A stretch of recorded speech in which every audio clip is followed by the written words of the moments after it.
bisimila ci ëttu yëglekaay yéen kaay def baax tv.com seen mbokk seen xarit Cheikh Beye moo ñëw di fasal li ci ëttu yëglekaay yéeg yéenekaay yi tey nag le jeudi 19 octobre ci atum 2023 bi nga xam ne moom la ñu nekk bokk na ci li nga xam ne moom moo ci gën a fës daal di mandat CNG bi nga xam ne ñu ngi koy jaabaay jonge ndax daal mandat bi daal dañoo gis ne daal ci atum 2023 lañ ko copte waaye daal dafa sàcc dugg ci 2024 bi ndax daal gis nañ ne ay weer yoo xam ne bu fekkante ne bii ne dañ ko caa commencé dawal ko ca dana fekk daal ñoom ñooñu daal mandat boobu daal dana laal ci at mi nga xam ne daal moom la ñu dëgmal di atum 2024 te bu boobaa CNG bu Sénégal ñi nga xam ne ñoom ñoo fi nekkoon daal lañ jort ne boo moytul ñoom ñoo koy jiite waat ndax kon course yi dana teel ubbi en tout cas lu wér te wóor moom bu fekkante ne janvier lañ ko ubbi moom ñoom seen mandat dana fekk du jeexagul benn yoon ñoom ñooy jiite waat course yi en tout cas lu wér te wóor moom loola moom wóorugul ne dana mën a nekk am du mën a nekk ñenn ñi ci suñuy ndaw ñi liñ wax daal moom mooy course mënulu am benn yoon lu dul dañoo fay fas yi nga xam ne ñoom ñoo dawoon ci grand prix chef de l'état bi atum 2023 bi ci at mi nga xam ne moom la ñu nekk ci octobre en tout cas lu wér te wóor moom entraîneur yi nga xam ne ñoom ñoo yoroon fas yi ak sooke yi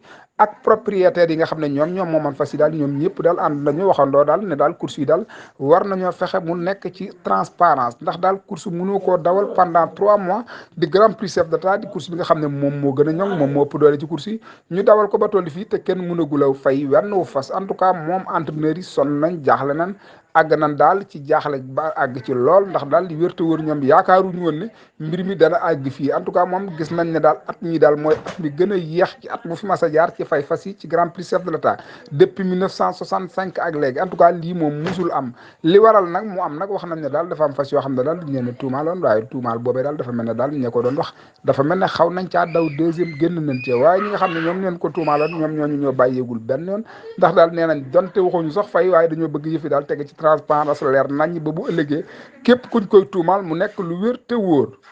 fii la ñu yemandi bye bye bonne continuation à vous Dakar